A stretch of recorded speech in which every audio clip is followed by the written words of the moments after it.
Neutral to sell your home, but color to live in it.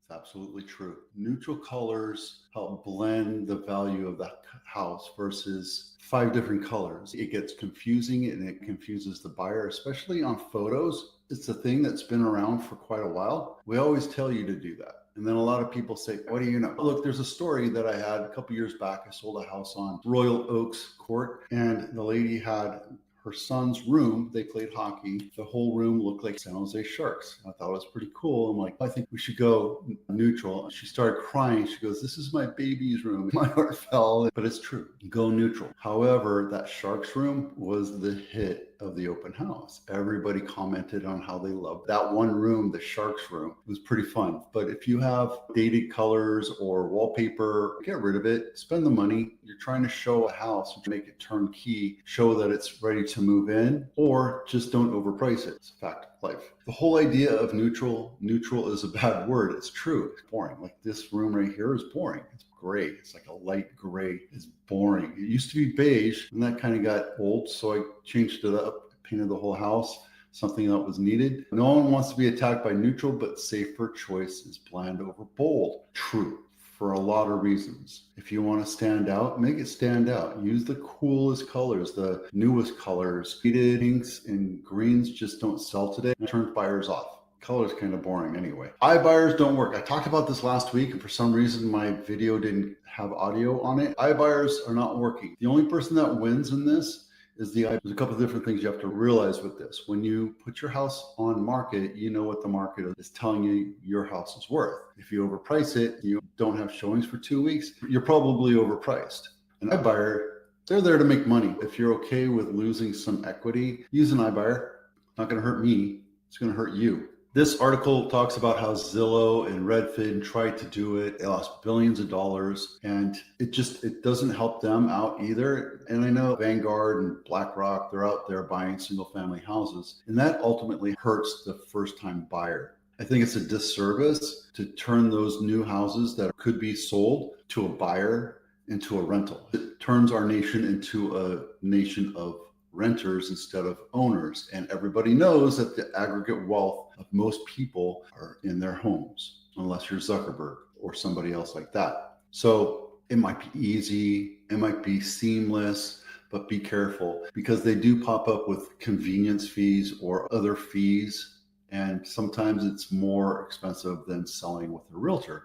And you don't know how much your actual value is going to be. So again, this link is down there below in my blog and in the description, so jump in there. I know I keep harping about this, but this is great news. I'm letting everybody know, please let everybody know that effective July 1st, 2025, real property transfer tax will be imposed on property transfers over 2.3, not 2. This is great because homes that sell at 2 million or 2.1 will not get inundated with that 4x transfer taxes. We voted for it for transfer tax instead of a conveyance tax, and it's supposed to help homeless and housing affordability. You can make your own judgments on if it's working for you or not. But San Jose is the only city here that does that. Most of the other cities in Santa Clara County do not have a transfer tax. To me, it's a money grab and more control of your wealth. That's the way I look at it. Cupertino House of the Week. This one right here is up in the hills. This is Vista Knoll Boulevard. Let's just say $3 million. Not my listing. 4-bedroom, 2-bath,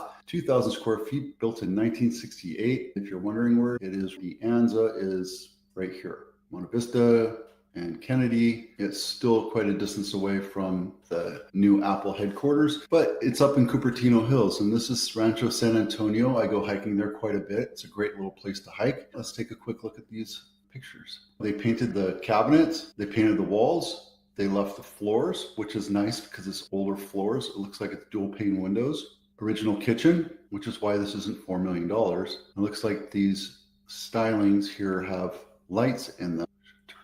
Real estate agents, you're selling a $3 million house. Just get a floor plan. It makes it easier for the buyer to look at it. You're getting paid a lot of money to do this. Just do it. Willow Glen House of the Week. Iris Court, not my listing, $2 million. List price, let's take a look into that. 3-bedroom, 2.5 bath, 1,800 square feet, built in 1940. And I picked it because it's walking distance to Lincoln. It's been on market 45 days and crickets.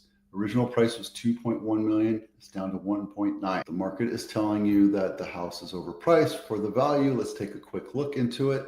Looks like it's original dual pane windows, original bathroom, little tray ceiling with the cool little lights. So they did do some upgrades to it. Looks like they upgraded their bathroom, updated their kitchen. If somebody tells you that granite tile is better than granite slab, you're being lied to. And here's a faux tray ceiling in the dining, which is nice. I would have painted these cabinets, even though I like wood. I would have probably put some paint in there. A nice little trellis or pergola. That's for the access to the detached garage. And there's your garage. See, floor plan makes it easier for you as a buyer to see the flow of the house. The flow of the house is very important. It's a great design. It was built in the 1940s, so it is what it is. It's very small too. So it's great because it has bigger bedrooms.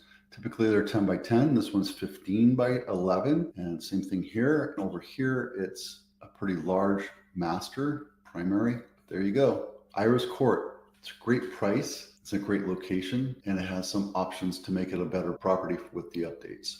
Meadow Lane, talked about this before, $85 million, not my listing. 6-bedroom, 11 and 2 half baths, 12,000 square feet. It's been on market 146 days. It's in Menlo Park, Woodside area. Where is it? Portola Valley. Let's take a quick look at the pictures. Very stately, nice. I like the little courtyard here. It's very concealing, relaxing on a hot summer day. Chill out. Okay, I'm gonna open this up so you can see bigger numbers. All right. Nothing huge is changing other than the fact that we're getting to close to $10 billion in volume. Sales average price of a house in Santa Clara County is 2.5 million. San Mateo is 2.7. It's going up and up. Houses are increasing here in Santa Clara County and San Mateo County. We're still seeing prices go up and up by 5%. San Francisco is super hot. We're seeing prices go over 13, 14% on average. That means people are listing it low and selling it for what it's worth. Contra Costa, Alameda is holding their own. 3,900 new homes in contract,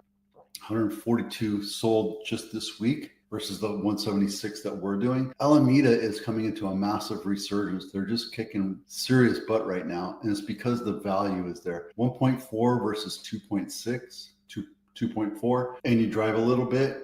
If you commute into the Silicon Valley, Alameda is a great option for you if you're having affordability issues. The best buy again is Napa. You can buy a house 95 cents on the dollar. The median sales price is $949 and the average sales price is $1.377. Problem with Napa, there's no major industry or technology up there, so it's more like a second home, or if you're in the wine industry, that's basically why people don't buy in Napa. In Sonoma, my buddy, I'm talking to him right now, $1 million is the average sales price. $850 is the median. So you can get a pretty good deal up in Sonoma right now. Here's the numbers for Blossom Valley. We've had 253 sales this week. Sales volume is 400 million. Median sales price is 1.5 and the average sales price is 1.576. We had 10 new listings this week and 15 days on market. We had 10 new houses go into contract this week, including one of my listings. I have sold 2 listings over this weekend and closing on a purchase contract this week as well. So it's been a fairly busy couple of weeks. I have 1 more listing to sell that's active, and I have 3 more